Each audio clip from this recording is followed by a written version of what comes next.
வணக்கம். தென்னிந்திய வரலாற்றில் ஸ்ரீவில்லிபுத்தூருக்கு குறிப்பிடத்தக்க முக்கிய இடம் உண்டு. பல நூற்றாண்டுகளுக்கு முன் ஸ்ரீவில்லிபுத்தூர் அருகே உள்ள நிலப்பகுதிகள் ராணி மல்லி என்பவரின் ஆட்சியின் கீழ் இருந்தது. இந்த ராணிக்கு வில்லி மற்றும் கந்தன் என்ற இரு மகன்கள் இருந்தனர். ஒரு நாள் அவர்கள் காட்டில் வேட்டையாடிய போது கண்டன் ஒரு புலியால் கொல்லப்பட்டார். இந்த உண்மை தெரியாமல் வில்லி அவரது சகோதரர் என்ன ஆனார் என்று காட்டில் தேடிக்கொண்டிருந்தார். வெகு நேரம் காட்டில் தேடிய பின்னர் களைத்து போய் சிறிது நேரம் தூங்கினார். அவரது கனவில் கடவுள் அவரது சகோதரருக்கு என்ன ஆயிற்று என்பதை அவருக்கு விளக்கினார். உண்மை புரிந்ததும் தெய்வீக உத்தரவின் பேரில் வில்லி அந்த காடுகளை திருத்தி அமைக்க ஒரு அழகான நகரம் உருவாக்கப்பட்டது. இந்த காரணத்திற்காக இந்த நகரம் வில்லிபுத்தூர் என்ற பெயர் பெற்றது. மேலும் இந்த நகரம் திருமகளே தெய்வீக குழந்தையாக ஆண்டாள் பிறந்ததின் காரணமாக ஸ்ரீவில்லிபுத்தூர் என்று பெயரிடப்பட்டது.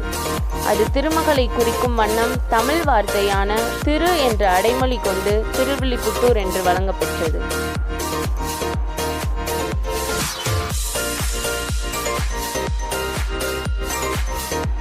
பால்கோவா என்று கூறியதுமே நம் நினைவுக்கு வருவது ஸ்ரீவில்லிபுத்தூர் தான்.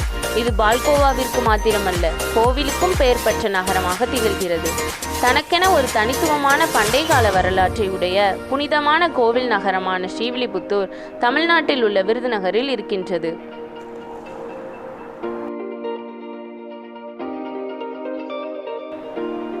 இந்தியா சுதந்திரம் பெற்றபோது தமிழ்நாடு, கேரளா, ஆந்திர பிரதேசம், கர்நாடகம் ஆகியவை சென்னை மாகாணமாக இருந்தது.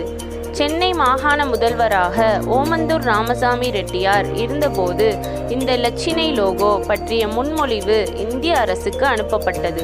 அது தமிழ்நாட்டின் அரசு இலச்சினையாக 1949ஆம் ஆண்டு ஜவஹர்லால் நேரு இந்திய பிரதமராக இருந்தபோது ஏற்றுக்கொள்ளப்பட்டது. இந்த இலச்சினை மதுரையைச் சேர்ந்த ஓவியரான ஆர். கிருஷ்ணராவ் என்பவரால் வரையப்பட்டது.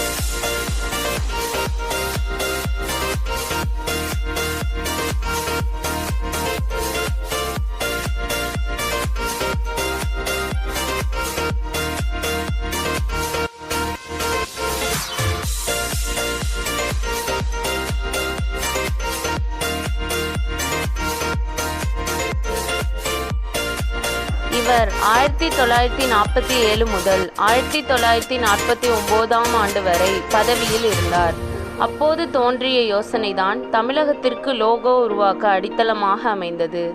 சுதந்திர காற்றை சுவாசிக்க ஆரம்பித்து இந்தியாவில் சென்னை மாகாணத்திற்கும் லோகோ ஒன்றை உருவாக்க திட்டமிட்டார் ராமசாமி ரெட்டியார்.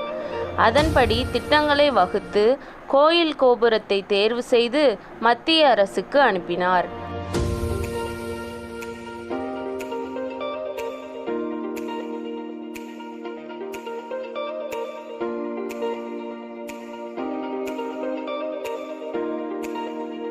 ஆனால் அன்றைய பிரதமராக இருந்த நேரு ராமசாமி ரெட்டியாரின் கோரிக்கையை ஏற்க மறுத்துவிட்டார்.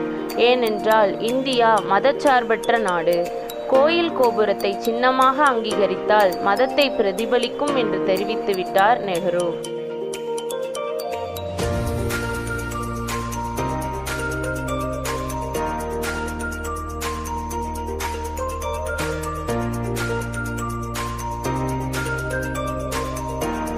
தமிழர்களின் தனித்துவ கலைகளில் ஒன்றான கட்டிடக்கலையை பெருமைப்படுத்துவதாகும் என்று குறிப்பிட்டார். இதனை ஏற்றுக்கொண்ட மத்திய அரசு கோயில் கோபுரத்தை சின்னமாக அங்கீகரித்து ஒப்புதல் வழங்கியது. அதன் பின்னரே தமிழ்நாட்டில் லோகோ வடிவமைக்கப்பட்டது. மற்ற மாநிலங்களை விட தமிழ்நாட்டு லோகோவிற்கு தனி சிறப்பு உண்டு. வட்ட வடிவை கொண்ட தமிழ்நாட்டின் லோகோவில் மேலே தமிழ்நாடு அரசு, கீழே வாய்மையே வெல்லும் என்ற வாசகம் இடம்பெற்றிருக்கும். நடுமையத்தில் மஞ்சள் நிறத்தில் ஸ்ரீவில்லிபுத்தூர் ஆண்டாள் கோயிலின் கோபுரம், அதன் கீழே இந்திய தேசிய இலச்சினை மட்டும் மற்ற மாநில லோகோவில் இடம்பெறாத இந்திய தேசிய கொடி லோகோவில் இடம்பெற்றிருக்கும். லோகோவின் சிறப்பம்சமே ஸ்ரீவில்லிபுத்தூர் ஆண்டாள் கோயிலின் கோபுரம்தான். இதனை வடிவமைத்தவர் மதுரையைச் சேர்ந்த ஓவியர் கிருஷ்ணராவ்.